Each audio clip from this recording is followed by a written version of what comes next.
In filmmaking, there are basically two approaches to shutter speed, creamy and crispy. Which one is which, and which do you use where and when and why and how and wherefore? Let's find out. I'm James Archer and I make videos about making videos. If you're the kind of weirdo who watches this stuff, you should probably subscribe so we can be weirdos together, forever. Who even cares about shutter speed? That's for photographers, right?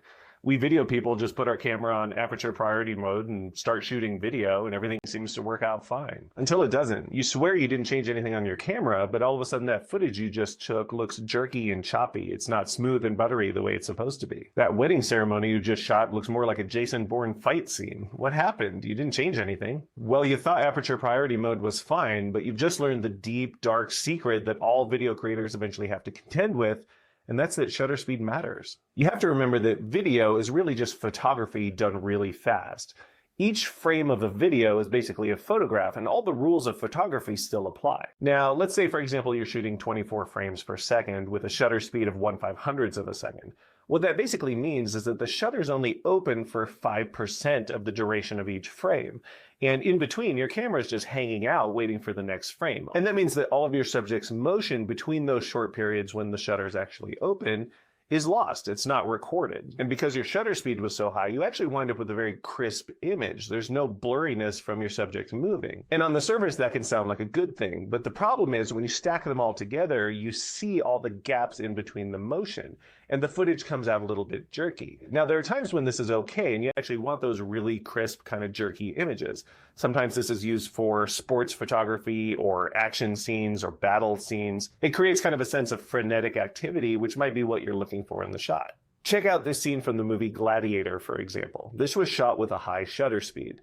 It helps the scene feel frantic and chaotic. If you go frame by frame, you can actually see how fast the shutter speed is. These clearly defined particles are a dead giveaway. With typical shutter speed settings, these would be a lot blurrier because of their fast motion.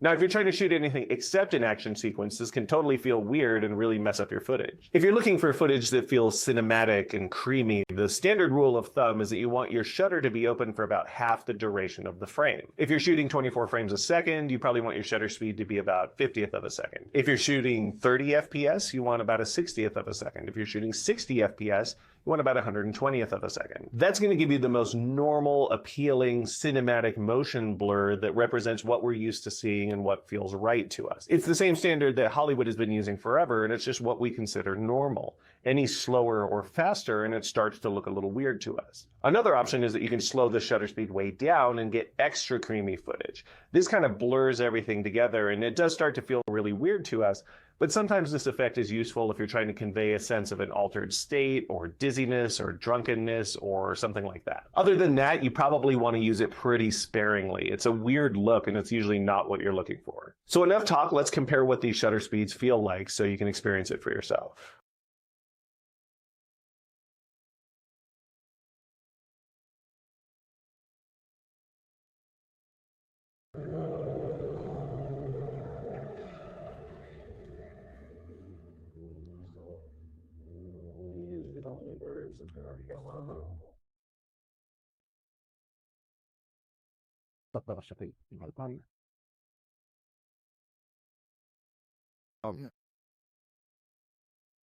And when the cooker out of them times was always told.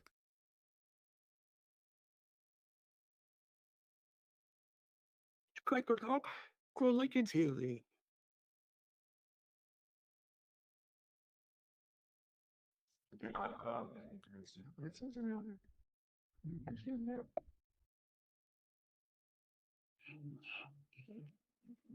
It's heavy.